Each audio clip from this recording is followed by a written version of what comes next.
Bem, eu sou Frei Nivaldo José Machado, já estou com 87 anos. Eu cheguei aqui no Turvo em 1950. Quando eu cheguei aqui, só tinha aquele prédio de lá. Só um prédio, não tinha mais nada, né? A igreja também foi construída depois. Então só tinha aquele prédio de lá. E lá era tudo, era igreja, era seminário, era dormitório, era escola, era tudo. E a gente tinha uma turma, tinha mais de 50 estudantes. Era uma turma grande que tinha de lá. Eu sou o professor José Pedro Belino e a história da minha vida está totalmente imbricada com a história aqui do seminário. Quando eu fazia o meu ginásio na escola Pedro Simão, lá nos anos 70, no final, estiveram lá no Pedro Simão, Frei Nivaldo, Frei Joacir, e então sabíamos que lá tinha uma gama de seminaristas e eu estava no meio e queríamos pôr rogacionista Pio XII de Criciúma. Quando o Nivaldo disse, não, tu não vai, tem um seminário aqui perto, de formação, e a gente pega exatamente os alunos que estão terminando o ginásio naquele tempo, que hoje a gente chama fundamental. E assim o Nivaldo foi lá no meu pai e convenceu o pai para não deixar eu ir para Criciúma no rogacionista Pio XII. As malas estavam prontas já. E aí a mãe e o pai começaram a pensar, é bem melhor aqui, Daí o Nivaldo disse, o dia que o teu filho quiser visitar os pais, é mais fácil do que Criciúma, entende? Está aqui perto. Aí então os pais conseguiram bolsa para mim, o pai me ajudava da forma que podia, E assim eu fiz o estágio no final do ano e entrei em 80. Então aqui nesse seminário foi convivência de 3 anos aqui, que era um polo, onde os municípios e no entorno aqui da nossa região, aqui da comarca, todos vinham estudar aqui.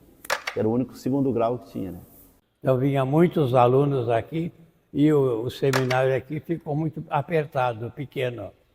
Então, com um respiro maior, com os superiores, um provincial que veio da Itália também, então eles autorizaram a gente a pensar em fazer um prédio maior. Então se fez esse seminário aqui do lado em função de escola, Não era nada de residência, era só de escola. Bom, as engenharias eram sempre os padres, Os padres sempre tinham que eram os entendidos, Aí eles contratavam os melhores pedreiros aqui, Mas grande parte de mão de obra era voluntariado, em tudo, pelo que a gente sabe pela história, Tanto de igreja, da bela igreja, do nosso hospital e aqui também, A gente foi um dos agentes da cooperativa.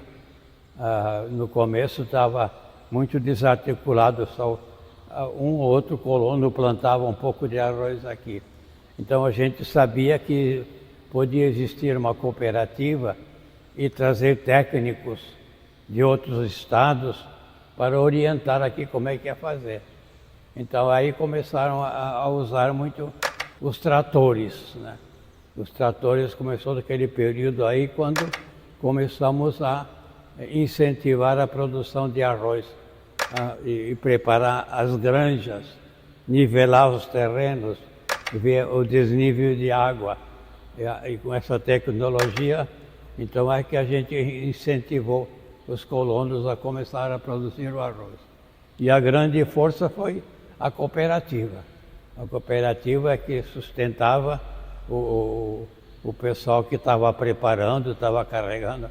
E depois, quando produziam o arroz, a cooperativa comprava tudo, E lá também já estava também, depois ao lado tinha o descascador, o beneficiador do arroz, e já vendia o arroz muito fora, vendia muito para Aranguá, para Criciúma.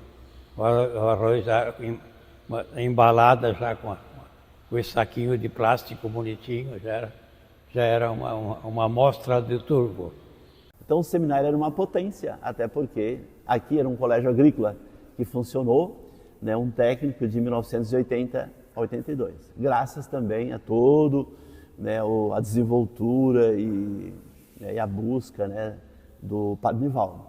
O Nivaldo então era o cara que fazia interface com a política, Ele era amigo dos políticos de Criciúma, de Florianópolis, de Turvo, Então, sempre que ele precisava de um recurso para a cidade, não era para o seminário, ele ia, né, com o prefeito, ia com o deputado, muito amigo do falecido Dionísio Freitas, que era um político famoso, né? E o Nivaldo, assim, conseguia as coisas, né, para a cidade e também aqui para o seminário. Haja visto que o ginásio de esporte que está aqui do lado, né, foi conseguido pelo Frei Nivaldo naquele ano, na década de início de 70. O ginásio foi bem mais tarde, né? Eu já era padre, aí eu voltei aqui para trabalhar, e aí então eu já comecei a trabalhar com essas obras. O ginásio de esporte foi eu que comecei mesmo, né? Eu tinha um pouco de acesso com os deputados estaduais de Florianópolis, então nós conseguimos uma verba lá com o governador, nem lembro quem era o governador na época, e nós conseguimos uma verba, e com essa verba e com a nossa ajuda, a gente fez o ginásio de esportes ali, que era único na região por aqui, não tinha nada aqui, né? E depois também porque tinha muito período da chuva, a gente não podia ficar sem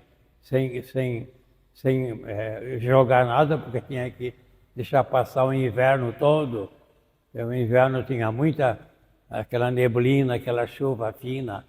Então, por isso que a gente forçou a fazer o ginásio para ser um campo de esporte, de aplicações. E também de recreação, porque o seminário tinha 50 rapazes aí, não podia ficar o dia inteiro dentro de casa. Tinha que ter uma atividade externa para se movimentar, né? O seu Enio foi um cara que ele foi o impulsionador do esporte aqui, década de 70, 80 e 90, né? Ele foi meu professor aqui, depois, né, no Grêmio Turvense, né, nos nossos futebols lá do Master, ele sempre foi um cara apoiador disso, né? Então, com o Enio aqui no seminário, com os padres, o esporte foi muito favorecido e cresceu muito a ponto que o Turvo ter ganhado quase muitos Gervas, que eram os Jogos Regionais do Vale do Araranguá. Então, o Gerva era uma coisa famosa. Se observar, quem ganhou grande parte foi o Sérgio Maria. Era o Turvo que ganhava, mas era o Sérgio, porque aqui estavam os melhores atletas, aqui estavam os melhores corredores, certo? Daqui saíram muitos jogadores de futebol profissionais, né? Aqui era um complexo, né? Esses campos aqui, eram 2 campos. Então, vamos supor, vai ter corrida, vai vir um pessoal da Epagre, o pessoal do estado, vai vir aqui. As corridas eram feitas aqui nessa pista. É aqui que se corria, né? 400 metros, 800 metros, era aqui que nós treinávamos, certo? Arremesso de dardo, tinha aqui, entendeu? Era tudo aqui. A prefeitura queria fazer um evento grande. Qual é o complexo que ela ia usar? O complexo do seminário, certo? Então, por isso, né, que eu falei que vários times, tipo Tubarão, Criciúma, Araranguá, vinham jogar aqui. Às vezes não vinham jogar contra nós, seminaristas, vinham jogar contra o time do Turvo, contra o Turvo, mais um agregado da região, do Timbé, né? Então, o esporte, né, foi muito incentivado. Para uma época, né, que a juventude, naquele tempo, né, precisava, né, ter um apoio, o seminário foi um apoio. O seminário também tinha que fazer um pouco de autossustento, né?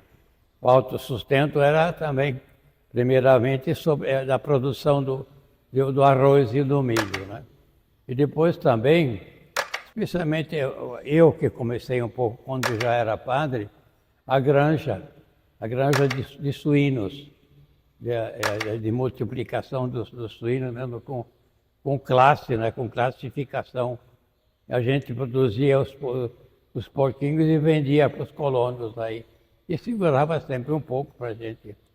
Também tinha os suínos e depois então tinha as vacas. Precisava do leite para o seminário, né? Então sempre teve as vacas, teve o gado. Ainda hoje tem o seminário as vacas que produzem leite para o seminário. Então, como o seminário se mantinha? Bom, o seminário tem uma extensão muito grande, né? Mais de 100 hectares de terra, creio eu, né? Acho que só no Morro Pelado tem 100, né? Fora o que tem aqui. Então, no nosso tempo, o colégio era mantido como? Bom, em primeiro lugar, todos os seminaristas, de uma forma ou de outra, contribuíam, né? O colégio era uma coisa particular, as pessoas pagavam, né? nós estudávamos junto com os externos, entendeu? Seminaristas junto com os externos. O seminarista que não tinha condições de pagar tinha bolsas do Estado. Eu me lembro que eu ganhei bolsa durante um bom tempo do Estado, né, que deputados ajudavam, né? Mas aqui, para manter a alimentação, e o meu tempo, eu era o 94. Se eu era o 94, significava que tinha mais de 100, né? Estou falando isso dos anos 80. Então nós tínhamos criação de galinhas, por exemplo. Essas galinhas eram para alimentar aqui, entendeu? Criação de porcos. Era para vender, mas também era para alimentar. Nós tínhamos roças de milho, gado. Então, vai ser lá no Morro Pelado, vão matar lá um boi, 2 e tal. Onde é que essa carne vinha? Para cá, certo? Então tinha todo esse aparato que sustentava o seminário. É uma grande propriedade, né? Depois bem administrada, um colégio agrícola aqui. Então tinha lucro, né? Tinha lucro. E os seminaristas trabalhando, entendeu? Então nós tínhamos uma mão de obra também que fluía para isso. 10, 15 vai lá na equipe do peso roça, 5, 6 vai lá trabalhar no chiqueirão, mais 4, 5 vai lá nas aves, outros vão lá cuidar do morro, lá no cafezal e vão cortar banana, outros vão cortar grama, entendeu? É tudo organizado. Então os padres aqui, a cultura foi muito disseminada graças a eles, né? Porque eles influenciaram. Um colégio por si só já é uma difusão de conhecimento e cultura, né? Então, culturalmente, o Servo de Maria é que alavancou o Turvo, né? Na verdade, falando do ponto de vista cultural, né? Basicamente, no começo era a instrução, era estudos. Depois, então, os padres italianos que estavam aqui, então iam dizendo que precisava preparar também alguém para ser padre um dia. E para ser padre precisaria estudar diversas coisas. Aí que a gente começou a estudar outra língua, o italiano, a língua, o latim. A gente foi estudando porque era em função da vida sacerdotal, né? E demorava muito, porque eu precisava, para ser padre, tinha que ter o ensino básico, o científico e depois a universidade. E a universidade não era aqui. Tinha que ir para São José dos Campos, São Paulo, Rio de Janeiro, no Acre, que tinha a universidade. Então era uma meta grande da gente chegar lá em cima, mas tinha que ir devagarinho, preparando aqui. Primário, ginásio, científico, ensino, depois filosofia, teologia. É uma honra vestir o hábito do Servo de Maria. Então, quando a gente ganhava o hábito, era um grande prêmio, era uma grande promoção que a gente tinha, porque vestir o hábito significa você é um rapaz decente, que os superiores acham que você pode ser mais tarde um bom padre também. Então, por isso que eles davam o hábito para a gente.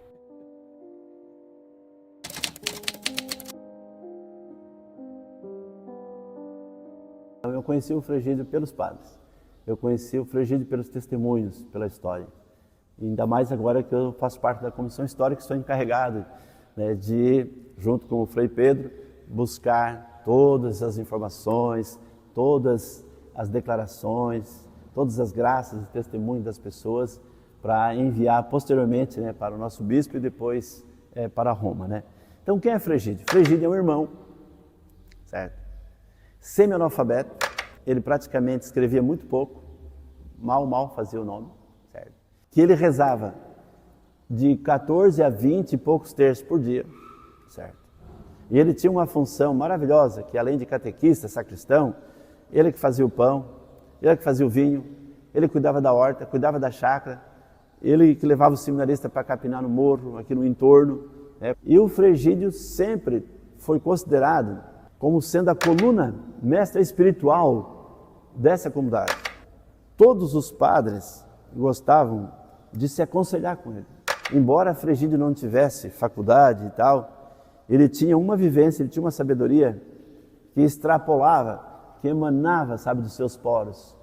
Ele ensinava através de duas formas, pela palavra e pelo exemplo. Então aquele seminarista que era mais malandro e tal, né, o Venâncio que diz, né? Eu vivia com o Frigídio, porque os malandrinhos vão com o Frigídio bota no caminho. Mas Frigídio não xingava, não puxava nas orelhas naquele tempo, né? Se podia até dar uns tapinhas, né? Não, Frigídio fazia a conversa, né? Rezava pela pessoa, rezava pela melhora da pessoa, né? Eles sentavam lá naquele memorial com uma cesta lá, cheia de pães e café, depois de trabalhar, rezavam, comiam, Frigídio agradecia. Se tinha alguém com problema, ele perguntava, ele já rezava pelo problema da pessoa. E assim a comunidade de Tours foi conhecendo o Frigídio como um santo, como uma pessoa que sempre tinha uma palavra certa, na hora certa. As pessoas vinham aqui benzer os seus filhos, alguém estava doente, vinha aqui, o Frigídio rezava aqui, de joelho aqui, um terço aqui, a pessoa ia embora curado. Milagres em vida e depois de morto, né? E depois as pessoas lembravam do Frigídio, perdeu uma coisa, perdeu uma peça do maquinário, só rezava o Frigídio e aparecia. Era uma coisa incrível. Eu sou testemunha disso, né, de que aconteceu na minha vida, algumas curas na minha família, e eu fiz o propósito de trabalhar.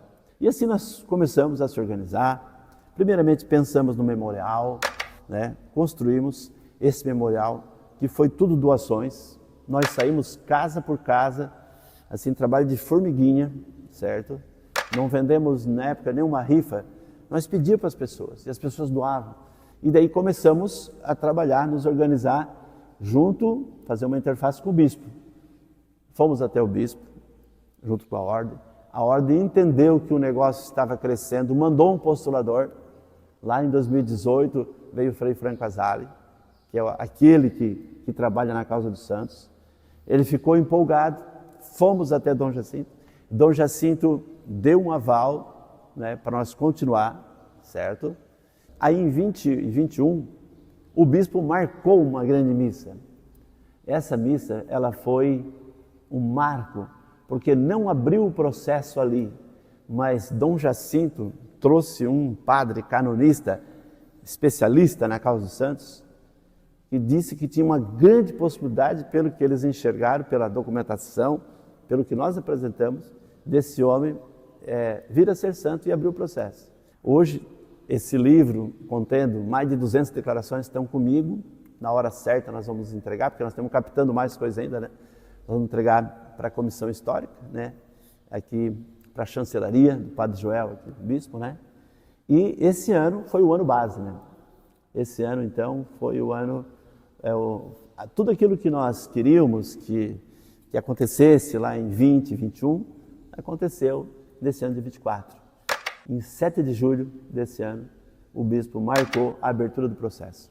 Então, nós tivemos uma grande missa aqui, veio excursões de Curitiba, seminaristas de São Paulo, seminaristas de fora do país, Florianópolis. Então, esse centro de eventos aqui encheu, né, e Frigídio foi aberto o processo dele, né, juridicamente correto, dentro dos trâmites, né, da Santa Sé, né, com presença de autoridades, juiz, promotor, tudo, né? Então, Frigídio é servo de Deus. O processo já está aberto. Agora esperamos um milagre para ele dar o salto para bem-aventurado e beato, né? Mais um milagre, ele chega a beato, e um outro milagre, ele chega a ser santo.